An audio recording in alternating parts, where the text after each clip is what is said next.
అండి అందరికీ నమస్తే, వెరీ గుడ్ మార్నింగ్ అండి. ఈరోజైతే ఇంట్లో ఇంతకు ముందు అయితే టూ డేస్ క్రితం దానిమ్మకాయలు అరటిపళ్ళు ఉన్నాయి. ఇప్పుడైతే నేను గ్రేప్స్, కమలాలు, జాంకాయలు తీసుకున్నాను.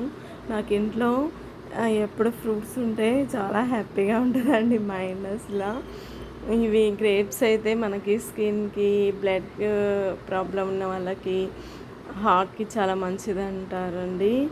కమలాలు అయితే మనము డిస్టర్బ్గా ఉన్నప్పుడు ఒక కమలాకాయ తిన్న మైండ్ మనకి చాలా కూల్ అయిపోతుంది, రిలాక్స్గా అవుతారండి. డైజెషన్ మంచిదిగా ఉంటుంది, సి విటమిన్ ఎక్కువ ఉంటుంది జాంకాయలు కూడా అండి. జాంకాయలు అయితే బాలింతలు తినడం వల్ల మంచి, వాళ్ళకి పాలు పడడం ఇలాంటివి ఉంటాయండి. మంచి త్వరగా లేడీస్కి అయితే ఎముకలు స్ట్రాంగ్ అవ్వడం, మెచ్యూరిటీ అయిన పిల్లలకు కూడా ఫ్రూట్స్ అవన్నీ బాగా పెట్టాలండి. పిల్లలకి ఎక్కువగా, పెద్దవాళ్ళు అందరూ అసలు ఎప్పుడు ఫ్రూట్స్ ఉండాలి ఇంట్లో. అయితే బనానా ఇవన్నీ హెల్త్కి చాలా మంచిదండి. మా ఇంట్లో అయితే మా హస్బెండ్ నేను ఎప్పుడైనా గొడవ పెడితే ఫస్ట్ ఫ్రూట్స్ తెస్తాడు, అప్పుడే నేను కూల్ అయిపోతాను. ఇక మా అమ్మ అయితే, మా మదర్ అయితే ఎప్పుడు నాకు ఇంట్లో ఫ్రూట్స్ అలవాటు చేసింది ఎక్కువ.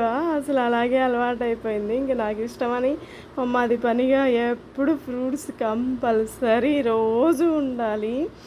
అలాగే అలవాటైంది నాకు. అసలు ఎందుకు ఫ్రూట్స్ ఉంటేనే ఇంట్లో హ్యాపీగా ఉంటుంది. నీచ్ అవి తెచ్చినా నాకు చాలా చిరాకు వస్తుంది. ఫ్రూట్స్ తేగానే అవి చూసి ఎందుకు ఆనందం అయిపోతాను. ఓకే, థ్యాంక్ యూ అండి.